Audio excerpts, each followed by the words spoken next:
Bonjour à tous, merci de la confiance. Vous savez, la première chaîne YouTube à travers les mondes télé, Chango. Vous en essayez mingi, vous avez Nabino, entretien et allélo, tu es un pour Nabino. Martin n'a pas perdu les élections, il a gagné les élections. Boye bisa bango bati kapeli seki. Congolais asi à la muki. La muka asala ka ba réflexion ya bien pour na mboka oyo. FCC na la muka ba ebani bien. Manque à confiance ils a déjà. Il n'y a aucune coalition entre FCC et Nalamuka. Le fait que nous gardions jalousement les preuves que nous avons, c'est parce que nous avons un grand respect pour nos frères. Ensemble, est-ce qu'il y a une union sacrée? Le blocage au niveau de la CNI a un nom. Il s'appelle Monsieur Félix Tshilombo. Merci beaucoup. Regagnons nos places, s'il vous plaît. Voilà. Je vais, en guise d'introduction, donner la possibilité à nos trois panélistes de s'introduire. J'ai cité leur nom, mais je vais leur demander de répondre d'entrée de jeu à deux questions. La première, c'est qui est-ce qu'ils sont, qu'est-ce qu'ils font, ils sont qui et ils font quoi. Rapidement, je commencerai par celui qui est à ma gauche, Monsieur Mimi. Qui êtes-vous et que faites-vous? Bonjour à tout le monde. Je remercie d'abord l'organisation, chapeautée par Prince Mbake, que j'apprécie beaucoup. Pour son choix, il y a plusieurs personnes qui ont des grandes expériences dans notre pays. Nous ne sommes pas les seuls. Mais s'il a porté un choix sur ma modeste personne, quelque part Dieu l'a touché. Je dis merci à Dieu et je dis aussi merci à l'homme qui l'a utilisé. Pour me présenter, je dirais, je m'appelle Hubert Mimi. Je suis ingénieur civil de formation et j'ai pratiqué aussi pendant plus de 10 ans. Et toute ma vie, c'est mélange avec trois choses: la compétence, l'efficacité et la spiritualité. Dieu m'a fait grâce à vivre ces réalités dès mon enfance presque. Donc pour le moment, j'œuvre comme leader dans le domaine de leadership, dans le domaine de famille, pour lequel je suis le responsable national ou international du réseau de transformation et d'intercession pour les familles appelé RTIF, pour lequel Dieu me fait mouvoir dans plusieurs pays avec mon épouse. Je suis membre de cette communauté. Je suis le vice-président de Kin Bénédiction. Qui est un chapitre Full Gospel pour ceux qui ne le savent pas. Nous nous réunissons ici chaque mercredi. Je suis le directeur général des studios Sango Malamu, radio, télévision et toutes les structures. Dans les passés, j'ai été pour la toute première fois le directeur général en 91. J'étais directeur général d'une société de concession appelée Trajema Étage qui s'occupait de l'étanchéité des bâtiments. Le bon souvenir que j'ai de ça, c'est moi qui ai à un moment colmaté fait l'étanchéité de l'OGEDEP, le bâtiment qui est encore là. Et puis l'aéroport Bangoka Kisangani, l'aéroport La Rotonde d'Enjili ici. J'ai été encore directeur général de notre bureau d'études, ECT. Et dans ces cadres, j'ai été même consultant de Elf Aquitaine, qui est actuellement Total. j'ai eu à construire beaucoup d'ouvrages dans ces cadres, dont pratiquement toutes les stations totales que vous voyez aujourd'hui. La première station, je pense, je l'ai réalisée aux années 94. Ça a commencé à 93, ça c'est encore un témoignage que j'ai fait. 93, 94, jusqu'à la fin de Elf 99, où j'en ai réalisé plus de 10 dans le pays, dont Lubumbashi et Kananga, Kinshasa. Kinshasa, il y avait une dizaine. Quand vous voyez toutes ces stations partant de l'aéroport jusqu'à Mbinza Delvaux, en passant par ma campagne, RTNC, Kasavubu, Yamatouchi. De la recherche de terrain, essai de sol, jusqu'à la réalisation. Et à l'époque, j'étais presque le premier à décider à faire des baux dans ce pays. Et Dieu m'a utilisé après mon stage à la région parisienne en 91. Je suis revenu au pays. Dieu m'a fait grâce de réaliser ce que j'ai vu en France dans mon pays. Et c'est passé jusqu'à ce que je fasse la norme Afrique, qu'on appelait à l'époque la elfisation. Et à partir de la RDC, la Côte d'Ivoire, le Niger, Congo-Brazzaville et tout le monde ont suivi, mais la norme est venue de la RDC pour les stations-service. À l'époque, il n'y avait pas de station avec les hauts-vents tels que vous voyez aujourd'hui. C'était juste un terrain, on met le volume compteur qu'on appelle pompe et puis les gens viennent se servir. Mais le mode que vous voyez aujourd'hui avec auvent, la beauté qui concilie les sites aux immeubles, j'étais le premier à le faire en RDC. J'ai commencé par les 2 stations que vous voyez à l'arrêt, RTNC. Je devrais concilier les 2 bâtiments qui étaient le meilleur de l'époque à l'environnement. C'était un motif de fierté pour moi et jusqu'à présent j'en suis fier. Voilà. Merci. Bref, je peux parler comme ça. Merci, Monsieur Mimi. Un homme de grande expérience. Je vais me tourner vers Monsieur Tito. Est-ce que vous pouvez nous dire brièvement qui vous êtes et ce que vous faites?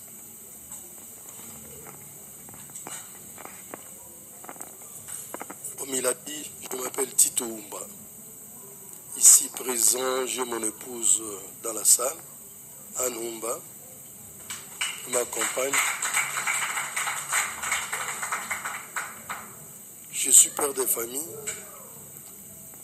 et j'ai fait toute ma carrière dans la société qu'on appelle Onatra, parce que le nom est revenu. Il avait changé de nom, maintenant le nom original est revenu Onatra. J'ai occupé plusieurs postes ou fonctions dans cette entreprise qui m'ont amené à des conférences et à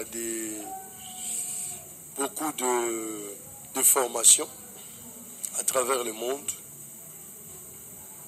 Je suis ingénieur technicien de formation, mais licencié en management et j'ai une maîtrise professionnelle aussi en management stratégique.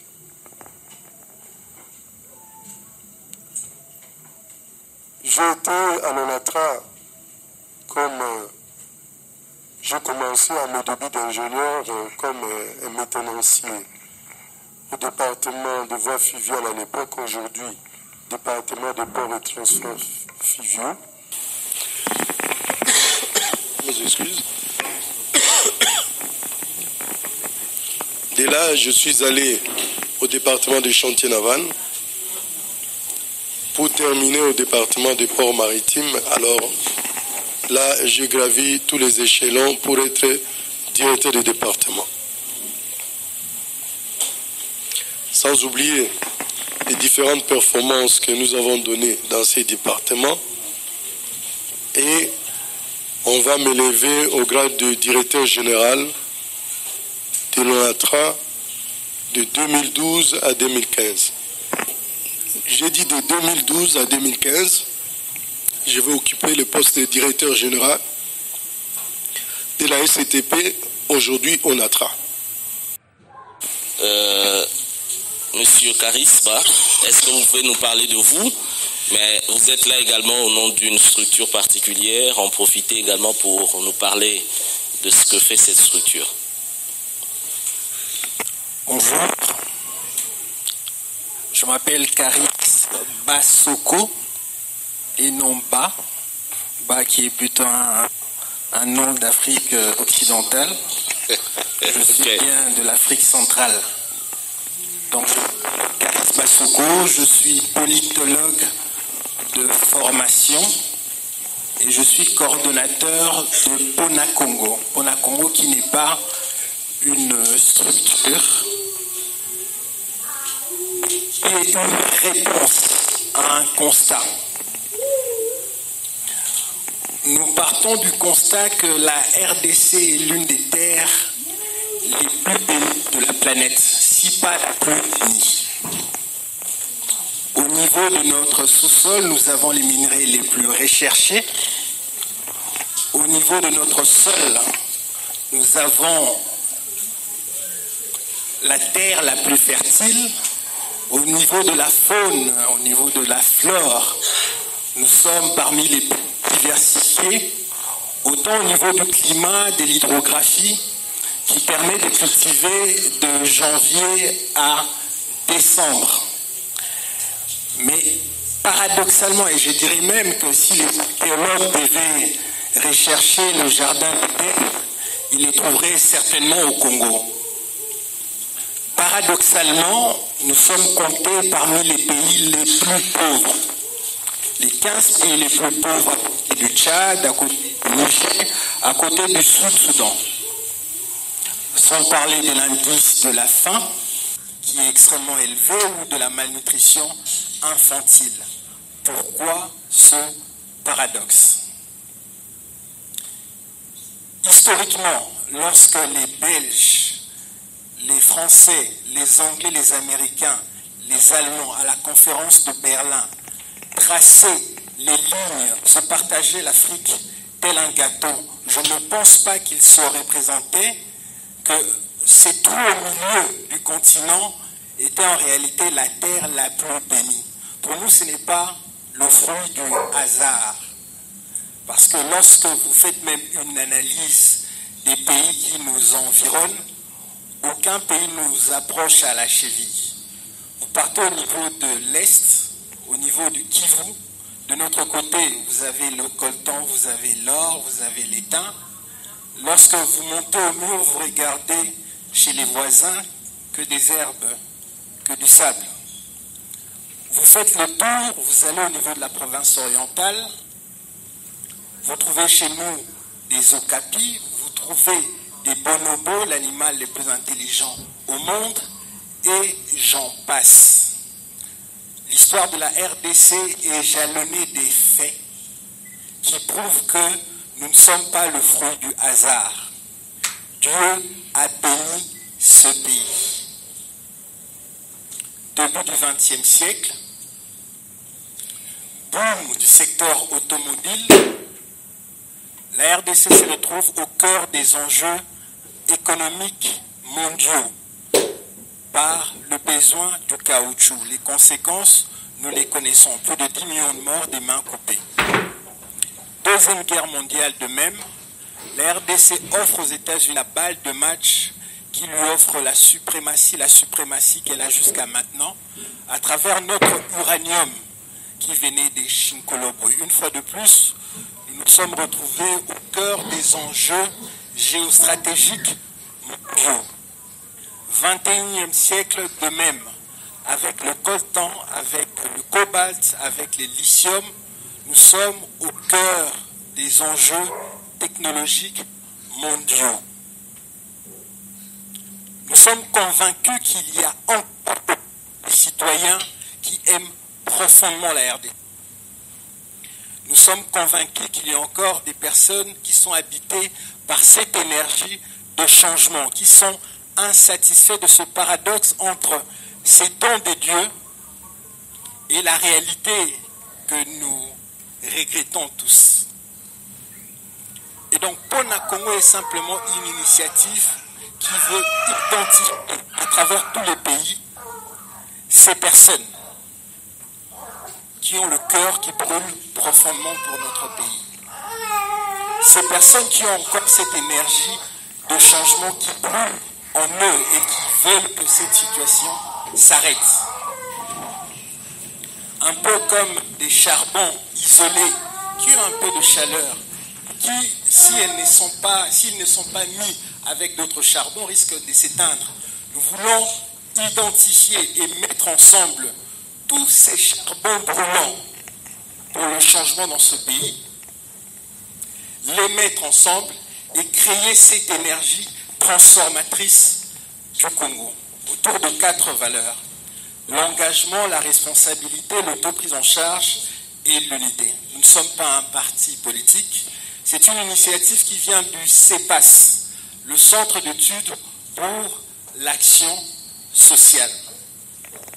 Et nous travaillons justement à faire en sorte que cette énergie puisse grandir, grandir, grandir pour que nous vivions le destin prophétique de notre nation. Je vous remercie. Merci. Vous faites bien d'acclamer. Je vais enchaîner avec Caris Bassoko. Puisque vous parlez justement de votre rêve pour le Congo, je voudrais que vous puissiez nous en dire un peu plus. Quel est votre... Déjà, êtes-vous satisfait par la situation actuelle de notre pays? Pourquoi est-ce que je pose cette question? Parce que nous parlons de gestion et nous parlons de gouvernance. Nous sommes le 1er juillet, nous avons fêté hier les 63 ans d'indépendance. Et un des objectifs justement de cette réflexion de ce matin, c'est de nous équiper, nous tous qui sommes dans cette salle, à être plus influents dans la destinée de notre nation. Nous aider à conduire cette nation là où il doit être. D'où ma question à l'endroit de Caris Bassoko. Est-ce que vous êtes satisfait par la situation actuelle de notre pays? Quel est votre rêve pour ce pays? Et voilà, je vous donne la possibilité brièvement de vous étaler là-dessus et nous allons prendre les 2 autres intervenants. La question que vous me posez, c'est la question que les membres de Pona Congo posent systématiquement à toutes les personnes extérieures que l'on rencontre. Êtes-vous satisfait depuis que vous êtes né? Et systématiquement, la réponse est non. Je ne sais pas s'il y a une personne qui est satisfaite de la situation du Congo ici. Nous aspirons tous au changement profond. Un peu comme Romains 8,19 le dit, aussi la création attend-elle avec un ardent désir des fils de Dieu. Nous estimons que déjà appartenir à cette nation est une grâce, avec le plus d'être chrétien. Nous devons manifester ce que Dieu a mis en nous dans cette nation. Mon rêve pour le Congo est simple. Nous sommes appelés, comme l'a dit Patrice Emery Lumumba, à écrire une histoire de gloire et de dignité, à réconcilier ce paradoxe ou à annihiler ces paradoxes entre ces dons de la création et la réalité que vit la population. Merci. Monsieur Umba, la même question pour vous. Êtes-vous satisfait par la situation actuelle de notre pays, 63 ans après les indépendances, et quel est votre rêve pour ce beau et grand pays, la RD Congo? Je ne suis pas satisfait comme le prédécesseur vient de parler. Si nous voyons très bien, depuis l'indépendance de notre pays jusqu'à aujourd'hui, le pays ne fait que dégringoler. Le pays ne fait que dégringoler et le pays n'avance pas. Au contraire, nous avons connu beaucoup de recul en plusieurs matières. Quand je vois dans la gestion des entreprises, je crois qu'on avait partagé un peu, aujourd'hui, payer les salaires est devenu hypothétique. Tous les gestionnaires, presque toutes les entreprises ont des retards de salaire.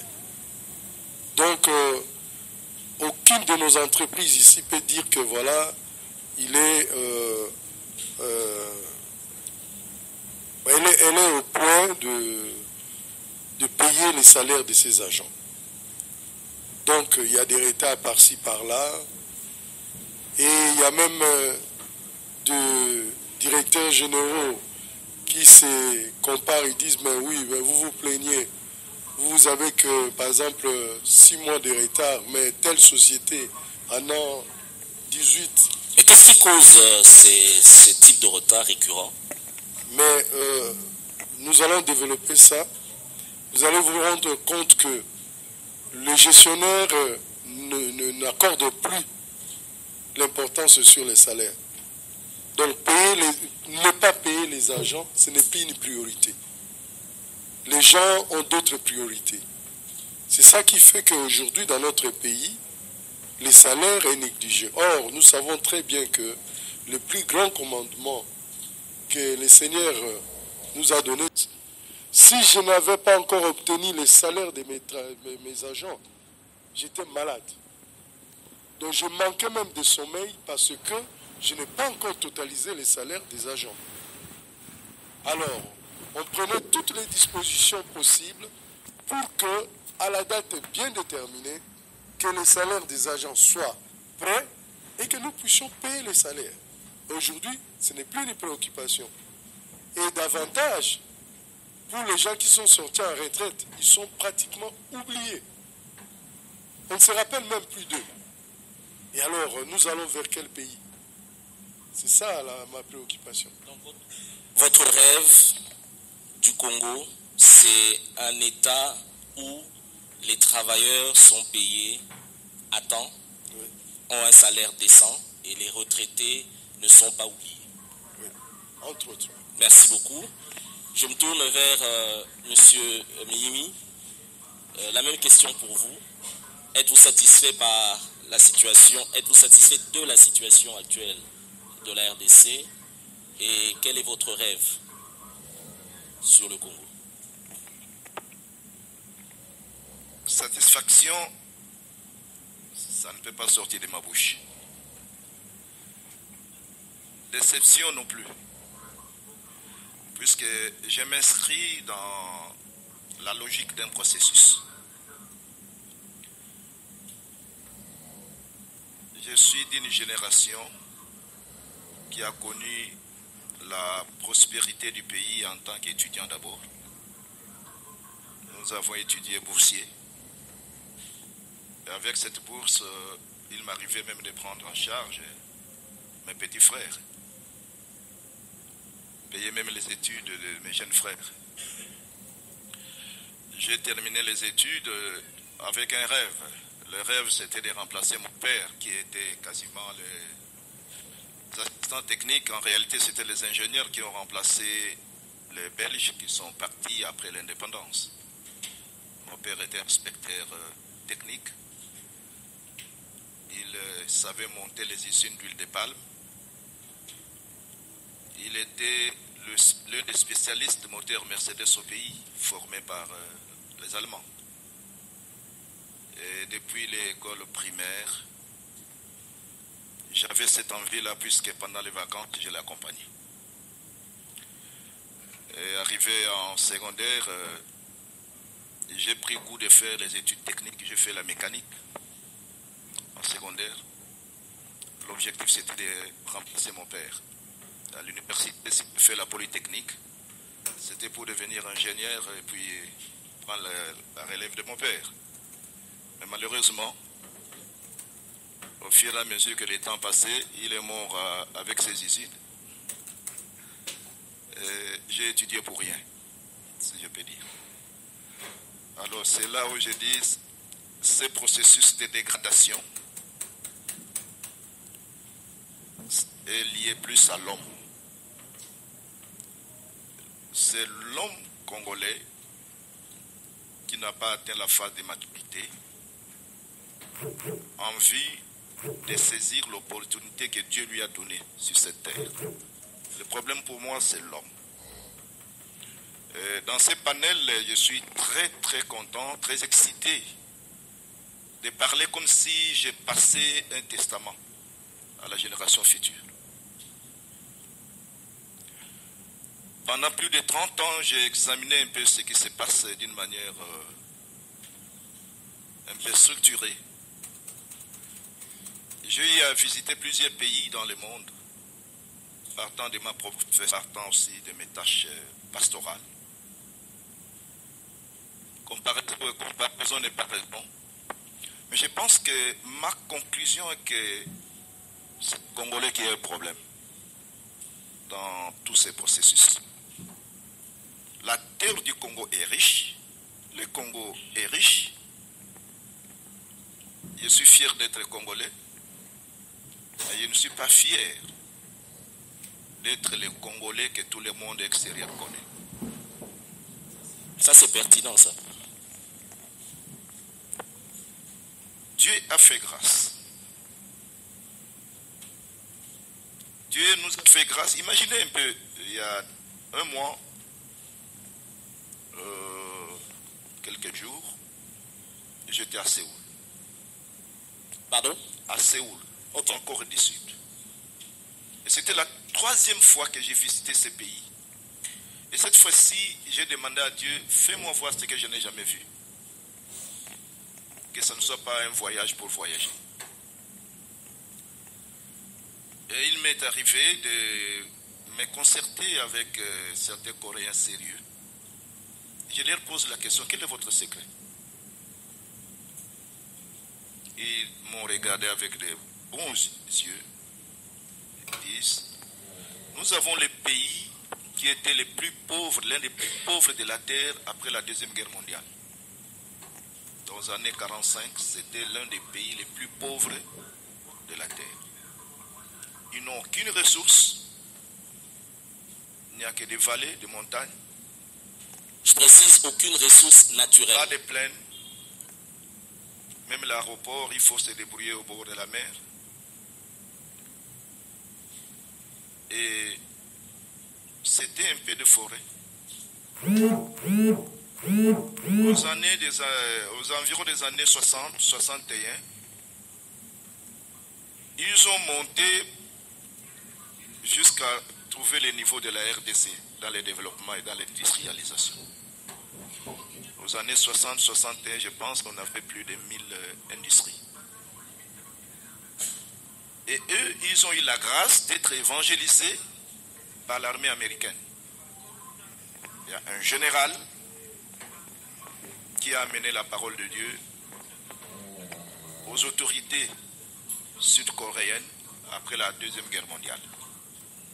De la 29e convention du Full Gospel, nous avons été conviés, nous, Pona Congo, qui est un appel à l'engagement à tous ceux qui aiment réellement ce pays. Pour nous, c'était une opportunité pour répandre cette énergie du changement, ces changements plutôt que nous voulons voir dans notre pays. Donc pour nous, cet atelier nous a permis, à côté des autres panélistes, d'évoquer les expériences, notamment pour eux, pour nous, d'inciter les gens à s'impliquer réellement pour le changement de notre pays. Alors, pour le changement du pays, vous avez évoqué la compétence, l'expérience, mais aussi le transfert de connaissances. Qu'est-ce qui vous a incité à pouvoir miser sur ces trois terrains? Ce sont les éléments essentiels du capital humain. Le capital humain aujourd'hui, c'est le facteur essentiel qui permet le développement de tout pays. Le RDC, il se pose véritablement un problème de ce capital humain que nous sommes appelés à résoudre. Les autres panélistes, à travers leurs expériences, ont pu nous nourrir, mais nous les avons incités, nous les avons encouragés à transmettre justement toutes ces expériences, toutes ces exemplarités afin que la jeunesse et les autres catégories qui n'ont pas eu à bénéficier des mêmes chances que eux puissent également participer et, je le répète, créer cette énergie de changement que nous appelons de nouveau pour notre pays. Alors, le réseau national Pona Congo a connu avec des activités de foi purement politiques. Et aujourd'hui, Pona Congo s'associe plus avec les religieux. Parce qu'il y a un message vraiment clair à lancer aussi. Pona Congo n'a jamais été une organisation politique. Nous n'avons jamais eu des activités politiques. Nous avons toujours eu des activités citoyennes. S'il faut le rappeler, Pona Congo est un appel à l'engagement de tous ceux qui aiment réellement ce pays. Les activités, je vous l'ai dit une fois de plus, sont de nature citoyenne. Salongo, tribune d'expression populaire, évangélisation. Je le rappelle, nous allons descendre sur le terrain tout à l'heure pour évangéliser, pour prêcher le Congo. Nous poussons également la population à parler et réfléchir Congo, en partant de leurs problèmes quotidiens. Cela n'est pas faire de la politique, cela n'est pas mener des activités politiques, mais seulement citoyennement, parce que nous sommes convaincus que ces citoyens qui ont le cœur qui brûle pour le Congo sont la solution pour le Congo. Mais pour cela, ils doivent s'impliquer, il faut baliser ça pour que le Congo ait changé. Les été locaux là, pour la Congo, la direction ça va directive. Nous avons incité simplement la population et soit conscience et si cas. Moni esika moko boza esalite omoni eloko moko boza ne va pas trouver bateau bazokanisa lokola yo baza habité par même énergie ya changement bosimbana mpe botrouve solution tokiti na terrain toyi koteya kongole linga mboka na kongole mipesa mpona mboka na kongole ezala solution mpona mboka na kozela te soki bakonzi ya likolo to ya wapi baya kosala mosala mpona yo mpona mbongwana ya mboka na yo moko ozala mbongo